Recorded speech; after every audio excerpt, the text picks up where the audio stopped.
Welcome to The Explainer. So today we're going to break down a really powerful argument about where peace actually comes from when you're facing anxiety and suffering.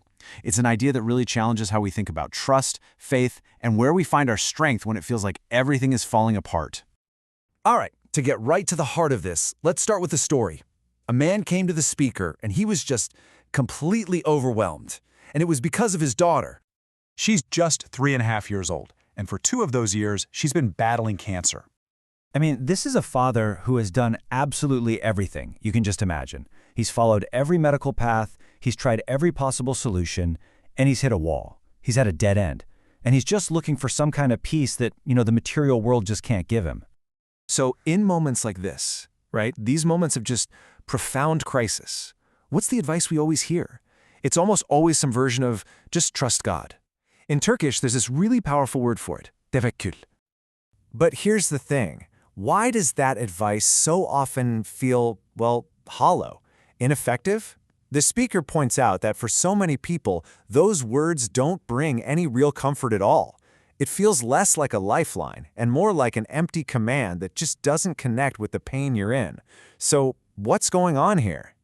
To really get why this happens, the speaker gives this brilliant analogy. So imagine you're in some deep, deep trouble, and a friend comes up and says, "Hey, don't worry about it. You can always count on your Uncle Ali. He's powerful, he'll help you out." There's just one problem. You don't have an Uncle Ali, right? The advice is totally useless. You can't lean on something that doesn't feel real to you. If that support doesn't exist in your heart, in your mind, the words are just empty. And that is the core of the problem. Okay, so this is crucial. The problem isn't with the act of trusting. No, the real issue is one level deeper. It's about the very foundation that trust is supposed to be built on. And this is where the whole thing just gets reframed in a really interesting way. See, trust, that concept of tawakkul, it's not the foundation, it's the house. And you just can't build a strong house on nothing, can you? The real foundation, that's something called imani billah, a deep, well-constructed, and really personal faith in God. And he lays it out in this really clear, logical order. It's a sequence, you see. You've got faith first, then this idea of oneness, then submission, and only then, as the final step, do you get to trust. You just can't skip ahead to the end. It doesn't work. So what happens when that foundation is weak? Or, what if our belief is just something we inherited? Like we got it from our parents like a piece of property, but we never actually built anything on it ourselves. The speaker calls this imitative faith, and the consequences, they're pretty severe. He uses this really striking image to show just how absurd our panic can look from a different perspective.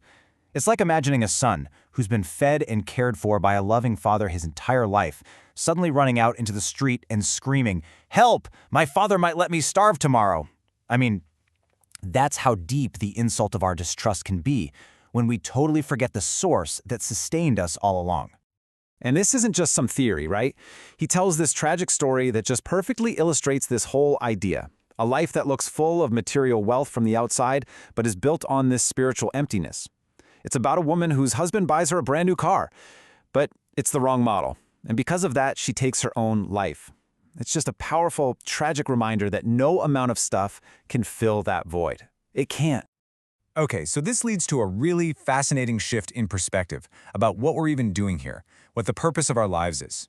It's this idea that there are actually 2 different kinds of heaven we can experience. So many of us, right? We spend our whole lives trying to build this material heaven on earth. You know the one, the perfect house, the perfect car, the perfect lifestyle. But the argument here is that there's another heaven, a spiritual one, that we can actually live in internally. And this is a state of peace and resilience that has nothing to do with what's happening on the outside. And the ultimate example of this? The era of the Prophet Muhammad, which is known as the Asr-i Sa'adat, or the Age of Bliss. Now, when you hear Age of Bliss, you'd think, oh, that must have been a time of comfort and ease. But just look at what was actually happening. We're talking persecution, migration, a crippling economic boycott that led to actual starvation, major battles.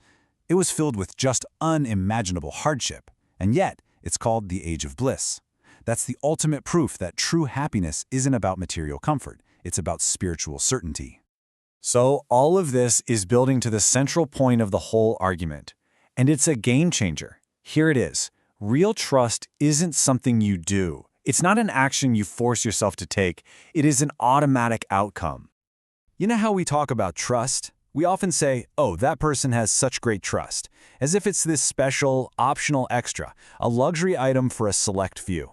But the speaker's point is that's completely wrong. Deep, real trust is a non-negotiable, essential part of a properly built faith. And he uses this very specific philosophical term to describe this relationship, iqtiza. And what it means is a necessary consequence, an automatic result, something that just has to follow from something else. And he gives us this brilliant, simple way to understand iqtiza. Just think about the sun. If the sun exists, then light is its iqtizar. It's a necessary consequence. You don't have to try to make the light happen, right? The light is just the automatic, unavoidable result of the sun being there. And in the exact same way, true trust is the automatic, unavoidable result of a strong, deeply rooted faith. So what does this all mean for you and me? The takeaway here is huge. If you are struggling with anxiety, with fear, the work isn't to just grit your teeth and try harder to trust. No. The real work is to go all the way back to the beginning. The work is to build the foundation, to actively construct your own faith brick by brick, instead of just living in a hollow structure you inherited. And that leaves us with one final question to really think about.